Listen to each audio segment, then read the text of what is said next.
Action. When software users need help, it's usually because they get stuck on a particular task. They look for help online most of the time, but they can't find the answer in the time that they have. Think of LabW as that person sitting next to you that you can ask for help. We offer 3 things: short video tutorials, live help where a remote helper can navigate your screen along with you, and a community of women making the experience trusting and accessible and inviting. We're unique because we have an easy subscription model. Videos cost $1 and you can pay as you go. We also promote a women's voice and tech expertise. We create a profit incentive for those women who are creating the videos and putting them up on our site. We ensure that content is consistent with customer demand by staying on top of word search trends and also closely monitoring our customer feedback loop, and then relaying that information to the women making the videos. We prioritize quality and also smart tagging of our videos to make them very easy to find. Okay, great. Thank you. So, you want to go into your presentation? Yeah. So, I don't think you're able to see it, but hopefully we'll. I'm not sure why the projector's not giving you color.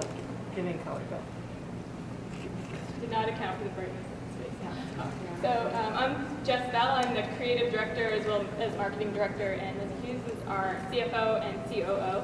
And we're very pleased to present an entirely different project to you than we presented last time, which is LabW. It's an online design software resource for women, and it offers the 3 things that we mentioned.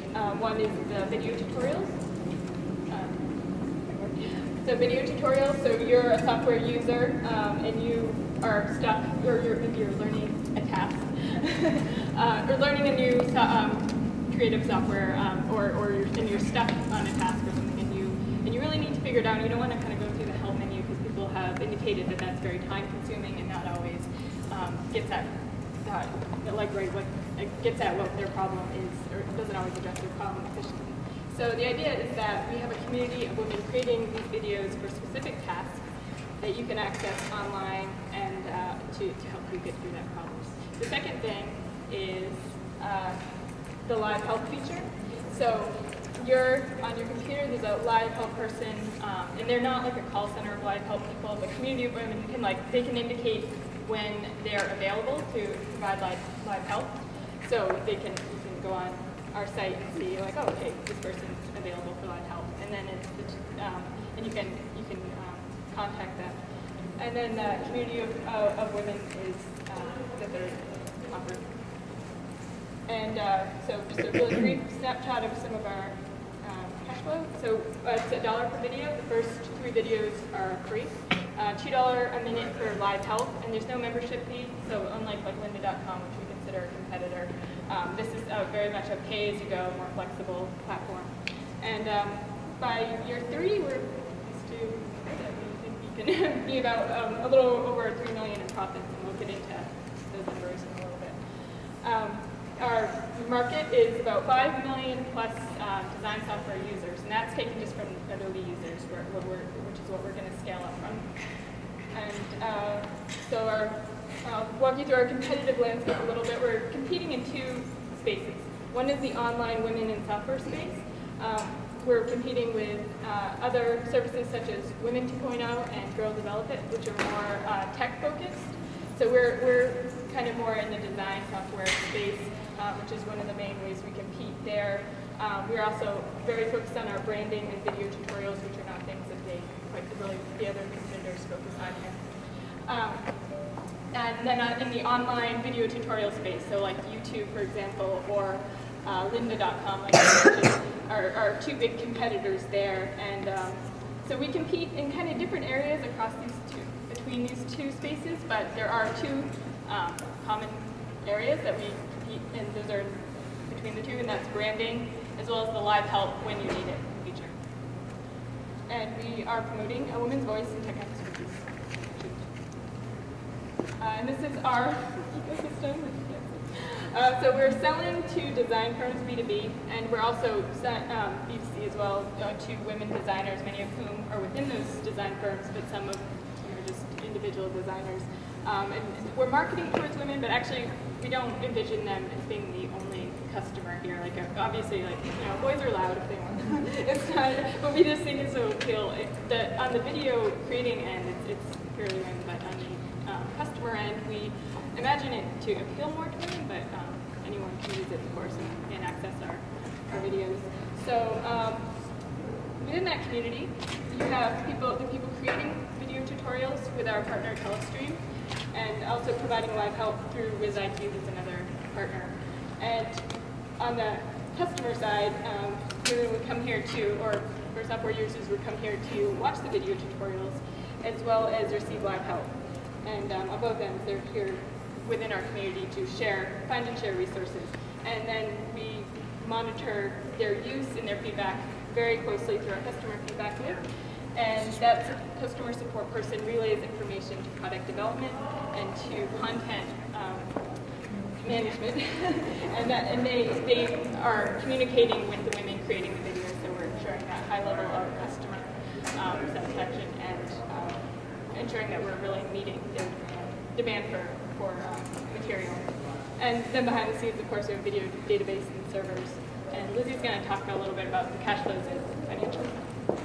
So this image is a little bit hard to see, but basically there are two colors here. The darker is where we are receiving income. So that is, like Jess mentioned, we have a B2C model combined with a B2B model. So we're selling to design firms, and we're also looking to reach individual users. And we're receiving income through our video tutorials and through the live help. And next. So this is a summary of our numbers. Again, most of our income is from video views. We charge $1 per view for people who watch the videos. And then we actually have a 50% profit share with video creators. So we give half of the money for each view to the people the women who've made those videos. So we continue to win, and they continue to win as we go along. We also have a little bit of money from live help here, which is also a profit sharing agreement, and a little bit from advertising income. And then looking at our operating expenses, most of this is staffing expense. And we're looking at starting with 5 staff in year 1. We're in beta for year 1, and then we're launching in year 2. And in year 2, we're growing to a staff of 13. And the reason for that is because we really want to have that inventory and all of the software functionality as we present the brand. And we feel that if we were to present the brand without all that functionality and inventory, it might compromise the quality that we're really trying to convey through our branding. So our net profit, we're looking at not making any money the first year, a little bit the next year, and then looking at upwards of $3 million the third year, and continuing to increase as the number of views increases and the number of users increases. So what we would like to request from all of you venture capitalists out there is we're looking at a total ask of $1 million at this point to help us get started and create our business. Thank you.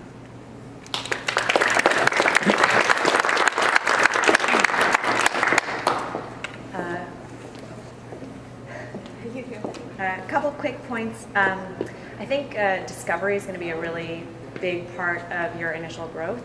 So I didn't necessarily hear like how people are going to find this. And you talked a little bit about how people are currently finding it. Maybe they'll Google. So I'd love to see an SEO strategy or something like that, or integration with software platforms. I actually disagree with you that you need to have large inventory across multiple software platforms. If people are going for specific help, you could really nail like balsamic mockups. And if people are Googling for that, kill it there and gradually grow from that. Both video and live help are 2 different use cases. There's like the how-to and the oh shit use case. You could focus on one. I think it's biting off a lot in the early phase to try to do both. The $ per minute model is, I think, scary to users. when they are thinking, oh shit, they have no idea how long it's going to take them. And I've done at TaskRabbit some recent explorations into problems that people don't know how to solve and how to price for that. Per minute is not going to work, I think. It's probably going to be too intimidating for people to start. Do you have a recommendation on that? I would say, I mean, this is where you get into a subscription model or a flat fee for like up to 30 minutes of help for law, and then on top of that, something else. Explore, talk to users about that. It's probably different for software than it is for like handyman. And then the last bit is I like the women angle a lot because you've got a lot of PR around it. Lean In is happening. That's very exciting. But ebook femme is also happening, and like a lot of these sort of products targeted at women that are getting a ton of flack for being sexist. So I would be very careful about how you position this. Like in your use of font, for example, this is portraying it as being sort of soft and feminine. I would go more girl power angle. So. So you at one point talked about like lynda.com being a competitor, and you also talked about like YouTube being a competitor. Like YouTube could also be like a partner. You might want to think about it's not like those that's where those videos come on, and that's where you can actually get some of that attention. But you also want to look at things like Howcast and things like eHow and things like Next New Network. Like you should look at the model of both Howcast and eHow and Next New Networks, because they tend to be platforms that actually ask for video content from multiple users to create their own library, and they promote and distribute using YouTube. So they seem to have like a really successful model for building distribution and revenue, I think. So you might, especially Next New Networks, they're more entertainment focused, but they do have some how-to and DIY stuff. But you might want to look at anything electronic and stuff, then you might want to look at that and see, because it's not just competitors. Like a lot of these things work together to create this library of information and revenue. Yeah, Dylan mentioned something in that was about coaching people from YouTube. And if you want to come, I used to work at YouTube, and I managed the how-to and DIY section, so that's good. Yeah. After she's done doing it. Yeah, after I'm done. Perhaps in order to distinguish yourselves from Linda's, why don't you benefit girls learning tech in high school? Something like that. Make a difference. And make a reason why it's for women. Yeah, go to the next step. Teach them. We talked about partnering with Women in Technology, and they have a platform for. But you should use it in your promotion. It's what sets you apart. I was just wondering about your demographic in terms of age. Like I know a lot of people on the other end of that spectrum, over 40, 50, 60, that would, really be interested in this type of service, and if you were to hone in on a particular demographic, Yeah, that's one of the things we were I think we were initially thinking that these would be career age women, if we were because this would be kind of a resource for work, and that's one of the ideas behind the marketing B2B, or B2B, and is that this could be it's kind of a social networking thing, but it's kind of work appropriate social networking, and also a help resource that's easily accessible. So it's but then I think there's I think though that might be who we market toward, there's certainly room for people, for teenagers learning this, aspiring designers or software users, and also then an older demographic. It seems like they may not be tapped, they're not being companies, they're not being that sometimes For another need.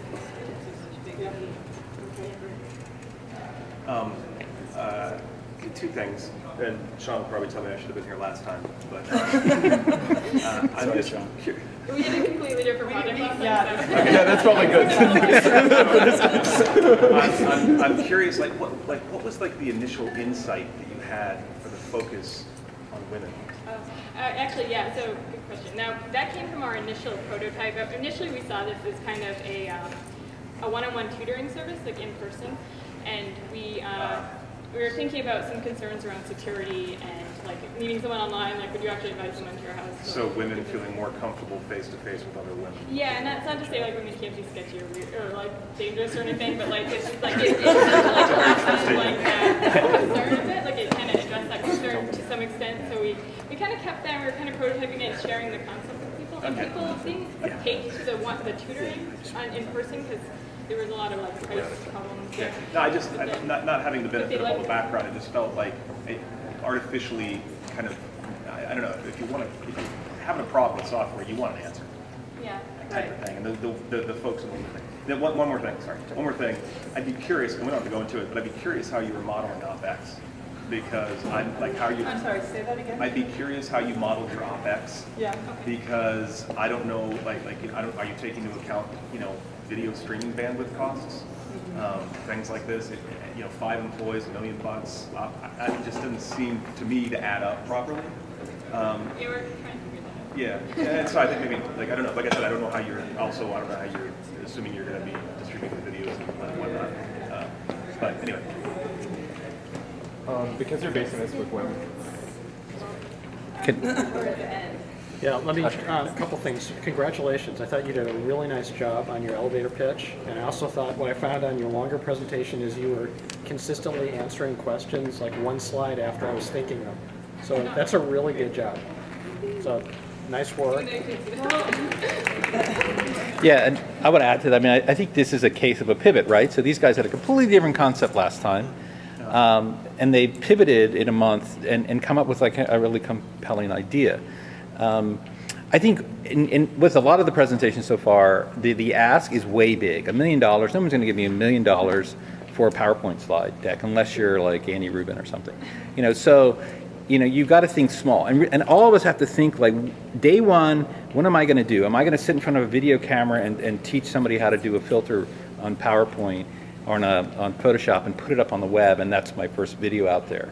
What are you going to do to get this business going, and how are you going to scale it? That's where we're at. We're trying to describe that pretty succinctly now, so that we can get everybody like, hey, yeah, I'll give you 10,000, I'll give you 50,000. That's the kind of investment you're looking for, not $1 million. Right. Okay, so we look for incremental. I mean, we don't have to have the whole thing at once. Is that sort of how the ask works? Yeah. I mean, you can approach it how you want, but that's probably, in your situation, that's probably more of what you're going to be asking for until you get, hey, we've got 10,000 videos up, or we've got 100 videos up. Oh, I see. Okay. Because they were. We can talk about that a little this afternoon, because we'll talk a little bit about investment. So we can talk about tranching as a strategy, because I think that'll help explain this. Okay, cool. Thank you.